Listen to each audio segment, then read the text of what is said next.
CRTV, au cœur de la nation.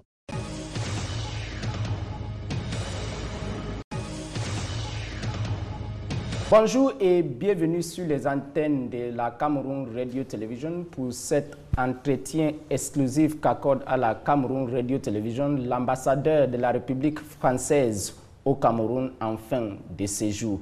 Christophe Guilou, bonjour et bienvenue à la CRTV. Merci pour cette interview exclusive à la veille de votre départ du sol camerounais. Merci pour votre invitation. Je suis très heureux de vous recevoir, comme je l'avais fait il y a 3 ans, quasiment jour pour jour, quand je suis arrivé ici, dans ce même lieu.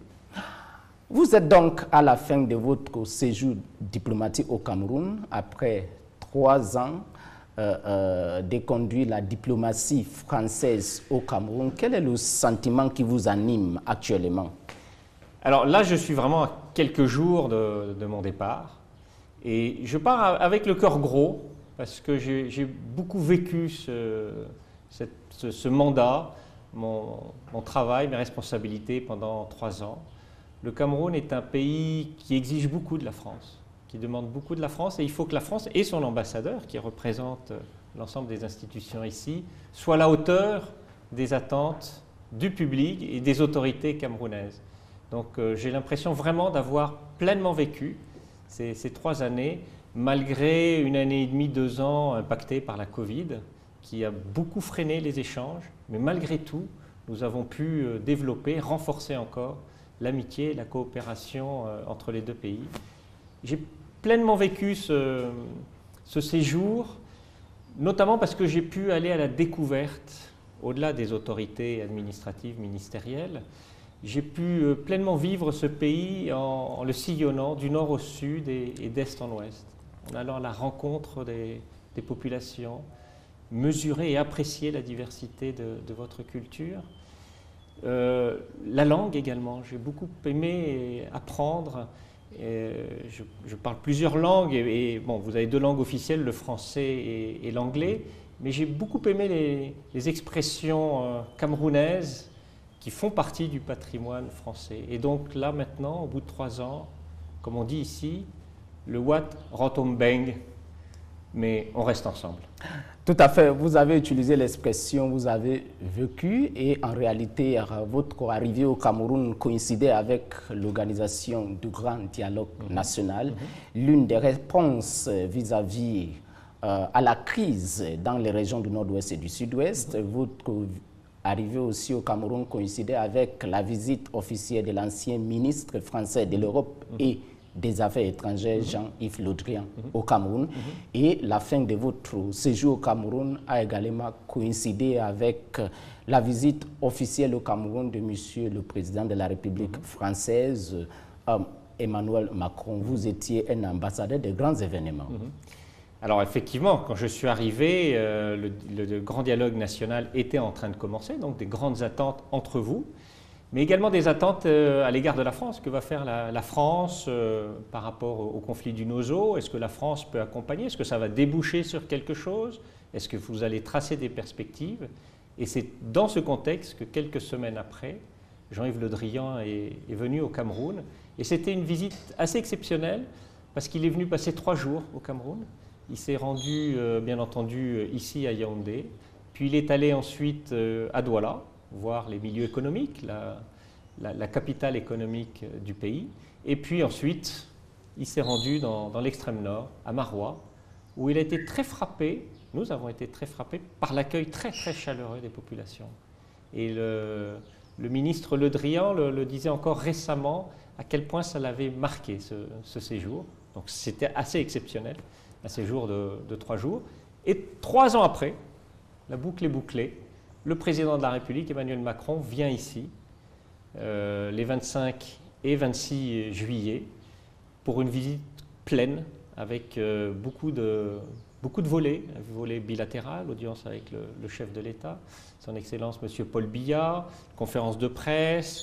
Il a également briefé la presse internationale sur les grands événements internationaux, ici à Yaoundé, la communauté française, les questions de résilience avec le projet Farm, qui était une initiative importante, et puis bien entendu le clou, en tout cas un des éléments forts de son séjour, ça a été la rencontre avec la jeunesse camerounaise, cette jeunesse impatiente. Et voilà, donc la boucle est bouclée en 3 ans avec l'arrivée de M. Jean-Yves Le Drian et puis le séjour, la visite officielle du président de la République Emmanuel Macron. Ça faisait très longtemps qu'un président français n'avait pas passé autant de temps ici. Restons sur ce plan diplomatique pour évoquer les nombreuses audiences que le président de la République du Cameroun vous a accordées. Vous êtes resté dynamique. Sur le plan diplomatique national, vous étiez pendant 3 ans l'ambassadeur le plus reçu au palais de l'Unité. À un moment, on vous a même accusé de fabriquer un certain Paul Biya qui n'existe plus. Vous vous souvenez de cette audience. Comment expliquer vos audiences nombreuses avec le président Paul Biya? Alors effectivement, j'ai été reçu en audience par le président Biya probablement une dizaine de fois. Et à chaque fois, c'était des audiences en tête-à-tête, tous les deux. Et c'était des heures et des heures de discussion, d'échange. Je pense qu'il s'est noué une relation d'amitié, de respect, de franchise aussi. Et c'est ce qui caractérise l'amitié, en tout cas entre 2 pays. Et si j'ai été reçu aussi souvent, c'est qu'on a des sujets bilatéraux à aborder régulièrement, des sujets régionaux. Et puis bien entendu, le tenir au courant de l'actualité en France et en Europe sur les grands sujets internationaux. Donc une relation de confiance qui s'est nouée, qui s'est établie au fil des années. Et vraiment, je remercie le président Biya de m'avoir accordé cette confiance et de m'avoir aussi expliqué ce pays qu'est le Cameroun, dans sa diversité et sa complexité, et de prendre aussi du recul par rapport aux attaques injustes. Vous faisiez mention de ces activistes qui prétendaient à l'époque que j'avais fait un montage, que j'avais été soi-disant reçu par quelqu'un d'autre, qui n'était pas Paul Biya, que tout ça avait donné lieu à un montage et que le président Biya était décédé et que j'étais en train de, soi-disant, organiser le gré à gré avec Franck Biya. Tout ça des montages grotesques. Mais ce que je retiens, c'est qu'il n'y a jamais d'excuse derrière tout ça. Ces activistes publient des tas de choses dans les médias pour faire parler d'eux, mais jamais aucune excuse, jamais aucune reconnaissance sur le fait qu'ils se soient trompés. Mais malgré tout, j'ai maintenu le cap sereinement, parce que je sais qu'il y a une profonde amitié entre la France et le Cameroun. Profonde amitié, vous le dites, et avant de quitter le Cameroun, vous avez séjourné dans plusieurs départements ministériels, parmi lesquels le ministère de la décentralisation et du développement local. La France soutient la continuité constitutionnelle du Cameroun pour régler les problèmes dans le nord-ouest et du sud-ouest. Est-ce que vous avez eu le sentiment que vous avez fait le lobbying nécessaire à travers les partenaires internationaux du Cameroun pour les expliquer qu'est-ce qui se passe au Cameroun, en particulier dans le nord-ouest et du sud-ouest? Il s'agit de 2 choses différentes. Il y a effectivement l'audience que m'a accordé le ministre du développement local. Et puis il y a la question du nord-ouest et du sud-ouest. Ce n'est pas tout à fait la même chose. En matière de développement local, de décentralisation, la France, après le grand dialogue national, a décidé d'accompagner la décentralisation au Cameroun. Et donc nous avons une coopération très active avec le Cameroun, notamment lorsque vous avez mis au point le code sur les communautés territoriales décentralisées. Nous étions là, nous vous avons apporté nos conseils. Et puis ensuite, sur la mise en œuvre de cette coopération, nous avons été là, nous avons été les premiers et nous continuons à apporter notre conseil, notamment sur la formation des fonctionnaires, sur la formation, le conseil dans ces différentes nouvelles structures qui ont été créées. Et je peux vous dire que nous avons un expert français qui va travailler avec le ministre et qui est financé par la France pour vous accompagner aussi dans la poursuite de ce mouvement. La question du NOSO, c'est autre chose. Mais effectivement, à l'époque du Grand Dialogue, il avait été décidé par les acteurs du Grand Dialogue qu'une des réponses à la crise du NOSO, c'était d'avoir davantage de décentralisation, permettre aux populations de pouvoir décider beaucoup plus par elles-mêmes que d'avoir toujours des décisions qui arrivaient de Yaoundé. Et c'est dans cet esprit que nous continuerons à appuyer la décentralisation, le processus qui a été décidé et initié par les Camerounais.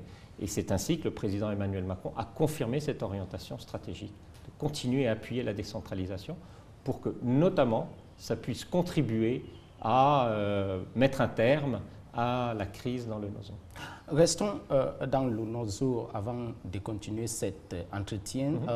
Les autorités de Yaoundé ont toujours demandé à leurs partenaires soit de punir dans les pays où résident les auteurs des discours de violence, de la haine, les gens qui produisent ces vidéos. Vous avez suivi les propos dernièrement de l'ambassadeur des États-Unis au Cameroun qui a dit stop à ces vidéos de violence de la communauté camerounaise vivant aux États-Unis. Est-ce qu'au niveau de la France, vous avez quand même puni les gens pour qu'ils ne fassent plus ce genre de choses comme les Britanniques ont fait d'ailleurs?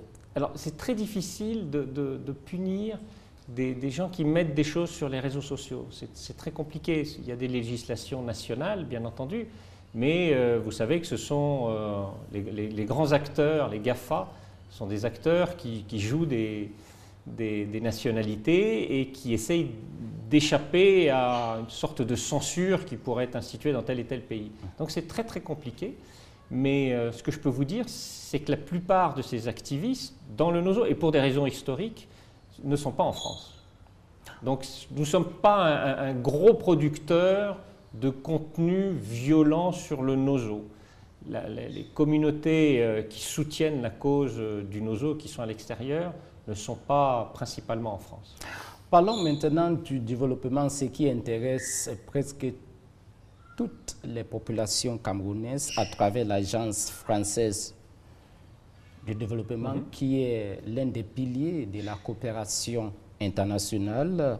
Je vous donne quelques chiffres de leurs activités au Cameroun. La construction de 4301 salles de classe. Dans la même période, cette agence a également investi dans la réhabilitation de 671 salles de classe équipées pour le développement ou bien investi au Cameroun avec un montant de 2044 €, environ 160 milliards de francs CFA. L'Agence française de développement est véritablement un partenaire pour le développement du Cameroun? Alors, l'Agence française pour le développement est ici depuis les premiers jours de l'indépendance du Cameroun. Elle succède à d'autres institutions, mais ils étaient là, en tout cas, les institutions qui ont précédé l'Agence française étaient là. Les chiffres que je vous donne, la date de 15 ans, c'est oui, une période de 15 ans. Tout à fait. Donc, en tout cas, depuis 60 ans, 62 ans, l'Agence française de développement est au Cameroun. Les chiffres, pourquoi est-ce que l'Agence française de développement est aussi importante aujourd'hui, probablement plus qu'elle ne l'a été dans le passé? C'est parce que nous avons transformé les dettes que nous devait le Cameroun. La France avait prêté de l'argent au Cameroun au fil des années pour lui permettre de se développer. Et au bout d'un moment... Le contrat des endettements après l'achèvement, le point d'achèvement. Voilà, contrat de désendettement et de développement. Et nous avons transformé ces dettes en développement. C'est-à-dire que le Cameroun, plusieurs fois par an, nous renvoie de l'argent, parce qu'il vous est endetté, et aussitôt, nous transformons cet argent en développement pour des projets. Donc, en l'espace de 10 ans, nous avons consacré au développement du Cameroun, uniquement à travers l'Agence française de développement, plus de 600 milliards de francs CFA. 600 milliards de francs CFA ont été versés, mis en œuvre par la France à travers l'Agence française de développement pour différents projets de développement. Ça peut être les salles de classe, ça peut être des projets d'infrastructure, ça peut être le pont sur le Wouri, par exemple, qui a complètement métamorphosé la circulation à Douala. Ça peut être la capitale économique du pays. La capitale économique du pays. Ça peut être le projet Capitale régionale, où nous avons modifié profondément la vie des citoyens et des citoyennes dans un certain nombre de villes importantes du Cameroun. Et je pense particulièrement à Bafoussam, mais également à Garoua, à Bertoua et demain à Bamenda ou à Maroua. Donc ce sont des projets structurants qui accompagnent le développement du pays. Et je pense également, autre sujet important dans ce que fait l'Agence française de développement, c'est tout ce qu'elle fait depuis des années et des années au service de la filière coton dans le nord du pays. C'est très très important puisqu'elle accompagne mais des milliers et des milliers et des milliers d'agriculteurs camerounais pour la production de coton. Parmi ces projets que vous venez de citer, quel est le projet qui vous donne la plus grande satisfaction de la réalisation au Cameroun de l'Agence française de développement? Alors il y en a beaucoup, il y en a qui ne sont pas visibles, ce sont les chèques santé par exemple pour les femmes qui sont sur le point d'accoucher, qui sont en grossesse. Ces chèques santé leur permettent d'avoir accès à des consultations gynécologiques, leur permettent de pouvoir accoucher dans de bonnes conditions. Mais probablement, ce qui est le plus spectaculaire, ça a été Capitale Régionale. Parce que j'ai vu à quel point, je vais vous citer l'exemple de Bafoussam, j'ai vu à quel point le projet de l'Agence française de développement a modifié, a impacté les populations à Bafoussam sur la circulation, sur l'adduction d'eau, sur l'éclairage urbain, sur l'eau qui est délivrée aux habitants. Ça, vraiment, j'ai vu en l'espace de 3 ans l'impact très concret de cette réalisation dans la vie quotidienne. J'ai vu à quel point, je vais vous citer l'exemple de Bafoussam, j'ai vu à quel point le projet de l'Agence française de développement a modifié, a impacté les populations à Bafoussam sur la circulation, sur l'adduction d'eau, sur l'éclairage urbain, sur l'eau qui est délivrée aux habitants. Ça, vraiment, j'ai vu en l'espace de 3 ans l'impact très concret de cette réalisation dans la vie quotidienne. Et je sais que c'est le cas également aujourd'hui à Berthois. Revenons sur la visite au Cameroun du président Emmanuel Macron. Son prédécesseur avait fait une annonce qui a donné plus de détails, la déclassification des archives pour permettre d'avoir plus d'informations sur une histoire de la relation entre Yaoundé et Paris. Où en est-on? Alors, le président Emmanuel Macron est venu ici après s'être adressé aux jeunes africains à Ouagadougou en novembre 2017. C'est l'une de ses orientations stratégiques sur l'Afrique, c'est de s'adresser à la jeunesse. Et donc, il est venu au Cameroun s'adresser à la jeunesse. Et sur l'un des sujets dont on perçoit qu'il est important pour la jeunesse africaine, et la jeunesse camerounaise en particulier, c'est celui de la période de l'indépendance, pré-indépendance et post-indépendance. Et donc le président Emmanuel Macron, pour répondre à l'impatience, pour répondre à cette jeunesse, et pas seulement la jeunesse, a dit, bon, ok, d'accord, travaillons, parce qu'il y a des visions différentes, il y a des visions différentes des Camerounais sur cette période, et une vision bien entendu différente en France, en fonction des experts. Et donc il a dit, ben, très bien, de façon tout à fait sereine, ouvrons les archives françaises dans leur intégralité aux chercheurs, aux historiens, pour faire toute la lumière sur cette période. Et donc il a décidé d'ouvrir et de constituer une commission d'experts, d'historiens pluridisciplinaires sur cette période en franco-camerounais pour leur permettre ensuite de travailler et de faire toute la lumière et de répondre aux interrogations, aux angoisses et probablement aux fantasmes des uns et des autres sur cette période charnière de la relation d'amitié entre la France et le Cameroun. Et sous ce sillage, vous vous êtes rendu à Boum-Yébel Oui. Pour la célébration des 64 ans de la disparition de l'une des figures de cette période-là, Boum-Yébel. Quel est le message que vous avez voulu passer à Boum-Yébel? Alors, j'ai été invité par l'UPC, par le secrétaire général de l'Union des populations du Cameroun, parti historique qui a combattu la France dans les années 50, et ils m'ont invité à venir à leur côté pour l'inauguration d'un monument à la mémoire de Rouben Oumniobé, à quelques centaines de mètres où il a été tué. Et donc, j'y suis allé de façon sereine, responsable aussi, dans l'esprit des annonces qui ont été faites par le président, du dialogue qu'il a eu avec les jeunes, pour faire face à la réalité, à l'histoire, de façon, je vous dis, sereine et tranquille, être aux côtés des Camerounais, là aussi, pour tirer toute la lumière. Donc voilà, travaillons là-dessus.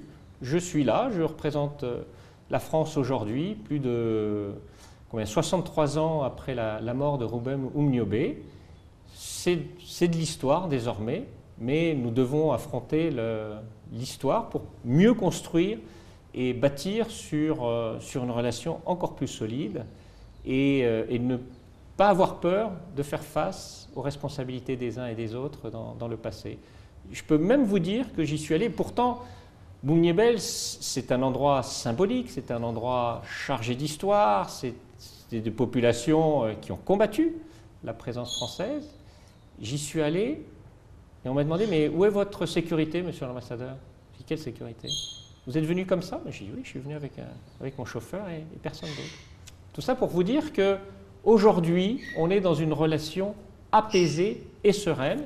Et s'il faut creuser le passé... Entre le Cameroun et la France, il n'y a pas les paix sécuritaires. C'est-à-dire vous n'avez pas peur de marcher au Cameroun. Un ambassadeur de France n'a pas peur de marcher au Cameroun quand il veut, comme il veut, et peut aller là où il veut. J'ai fait des milliers de kilomètres dans ce pays, sur les routes, à vélo. J'ai parcouru ce pays à vélo dans tous les sens. Je ne me suis jamais déplacé avec ma sécurité. Jamais. Quand je me déplace en ville, jamais je me déplace avec ma sécurité. Jamais. Quand je sors, jamais j'ai ma sécurité. Même au plus fort de la crise, il y a 2 ans, quand j'étais attaqué tout le temps, jamais ma sécurité n'a été renforcée. Je n'ai jamais été menacé. Votre prédécesseur est donc connu. Oui. C'est mon successeur. Autant pour moi, votre successeur est donc connu. C'est un général de corps d'armée. Pour dire la prochaine ligne directrice de la France au Cameroun est une orientation sécuritaire. Moins de diplomatie, n'est-ce pas? Non. Mon successeur, comme moi, est au service des orientations, des directives qui seront données par le gouvernement et le président de la République, quel que soit son parcours précédent. Nous mettons en œuvre des instructions qui sont décidées par Paris. Cela n'a rien à voir avec son profil.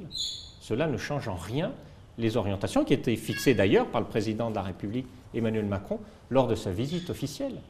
Donc cela n'a pas d'influence sur la relation stratégique entre la France et le Cameroun. Maintenant, parlons de vous-même, Excellence Monsieur l'ambassadeur. On a connu beaucoup des ambassadeurs de la République française au Cameroun, très démonstratifs.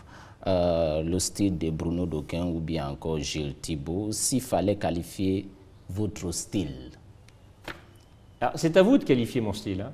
Moi, je n'ai pas un style. J'ai été nommé dans un pays à un moment particulier et j'ai essayé de donner le meilleur de moi-même. Je sais que vous pensez, oui. Je voudrais vous dire que je ne suis pas un éditorialiste pour vous donner les qualificatifs, les adjectifs. Je suis un journaliste dont je me limite à utiliser les verbes.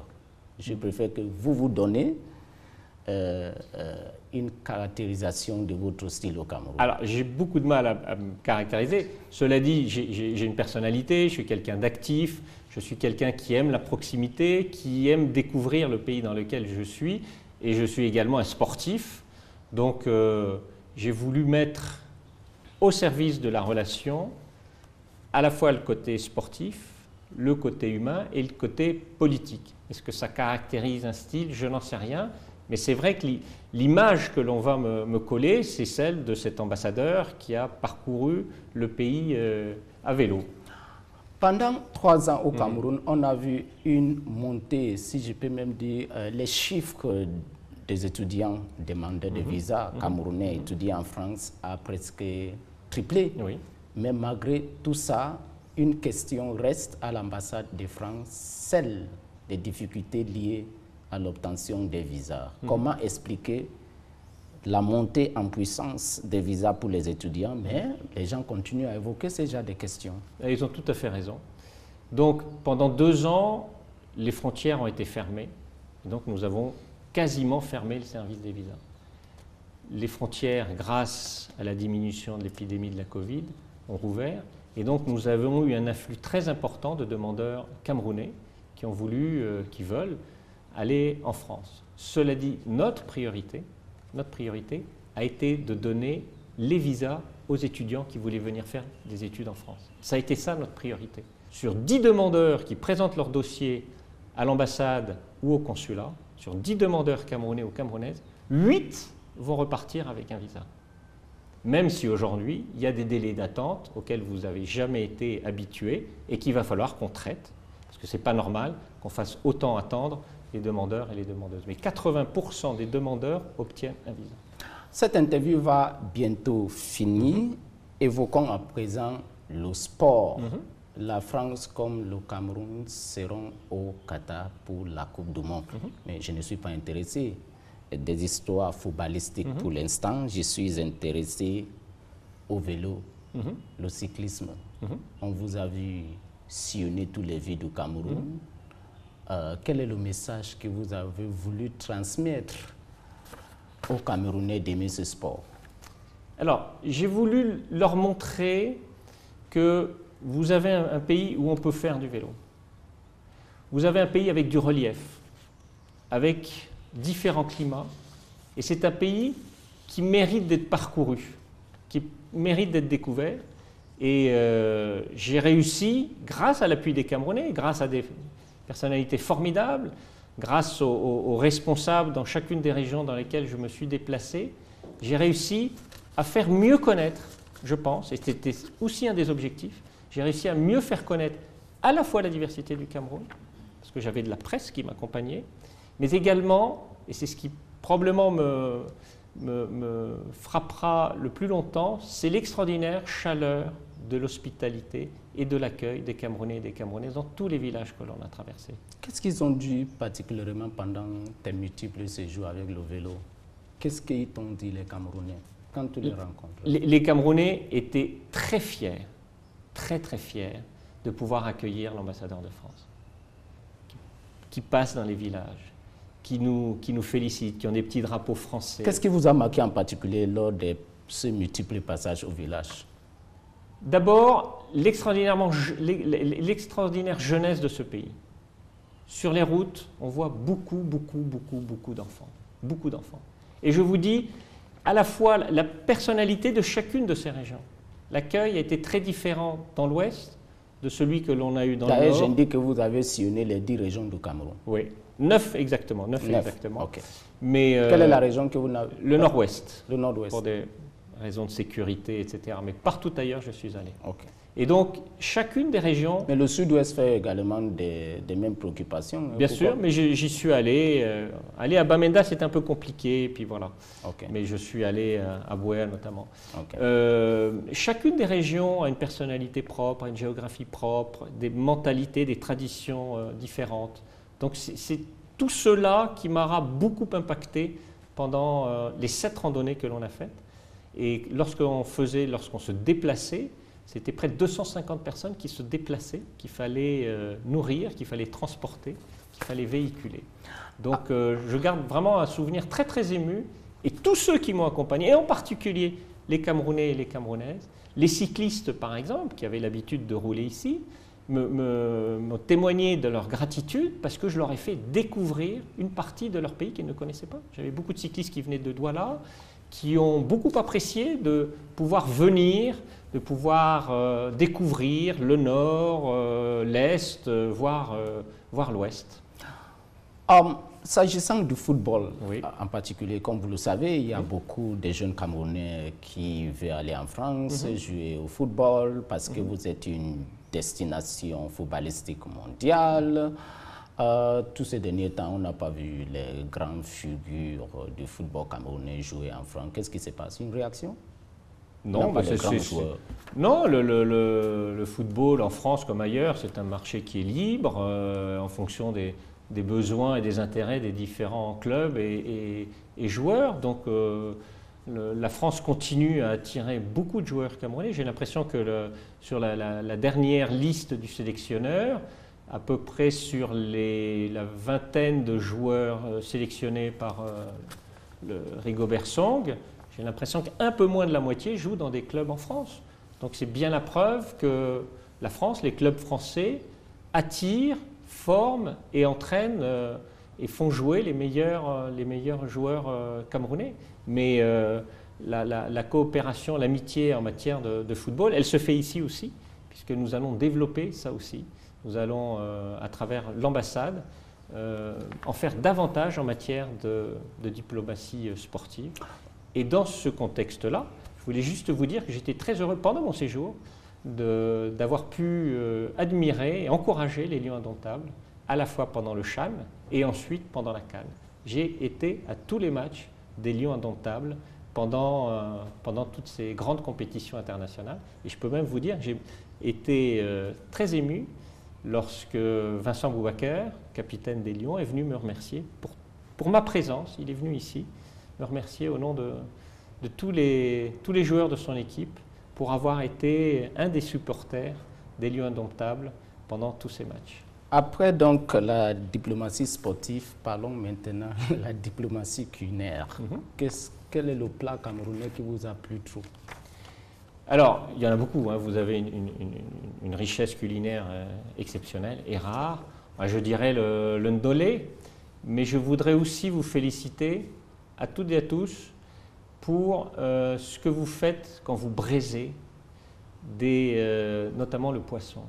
Je trouve que n'importe où on va, vous avez une expertise pour braiser le poisson que je n'ai jamais vue ailleurs.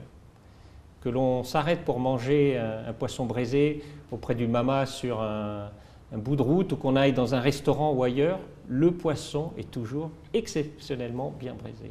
Donc ça, je le retrouve dans tout le pays. Mais s'il y avait un plat, je dirais le ndolé. J'aime beaucoup le ndolé. Le Cameroun est l'une des grandes nations en matière de littérature. Il y a même Madame qui est venue ici plusieurs fois, Diallo, qui a gagné les prix Goncourt. Quel est le livre qui vous a marqué et que vous avez lu, le livre camerounais? Alors, je lis régulièrement de la littérature camerounaise, Mongo Betty, les grands auteurs, Kaliss Beyala, etc. Kaliss Beyala? Oui. Mais celui que j'ai bien aimé, c'est par exemple les Impatients de Djaïli Amadou Amal.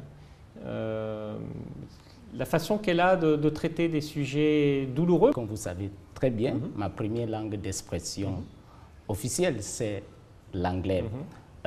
During his visit to Cameroon, our President Emmanuel Macron said that President Paul Biya made some requests in the domain of military training. You are next ambassador to Cameroon, who is somebody who comes from the military field. How do you see the security future of relations between Cameroon and France? I mean, France is a long-standing partner of Cameroon, and we have an extensive cooperation in all fields. And the field of cooperation in terms of military and security will continue. And I see no particular point emphasis on this. We will continue as we have been doing for the last few years, and it's regardless the profile and the backgrounds of my successor. But what I want to say also, more important than security, military cooperation, is how you have collectively, we need to enhance the presence of French companies, the private sector here in Cameroon. And I think collectively we should do much better. Cameroon should attract much more French companies. As you know, the share market of France here in Cameroon has been decreasing over the last decades, and we need to address that. And probably one of the main reasons is that Cameroon is not attractive enough for French companies. And probably, as I hear, many people say, you know, in Cameroon we love too much the bongo. But so we have to address that crucial issue for the development of Cameroon. Excellence, Monsieur l'ambassadeur de France au Cameroun, Christophe Guilou, merci pour cette interview exclusive, ta dernière au Cameroun. La première, vous avez fait avec moi, la dernière avec moi aussi, sans autres médias. Je vous remercie pour cette confiance médiatique. Je vous souhaite bonne chance à Paris. Je sais que vous êtes appelé à d'autres fonctions. Si j'ai bien lu le texte du président Emmanuel Macron, je vous souhaite bonne chance en France.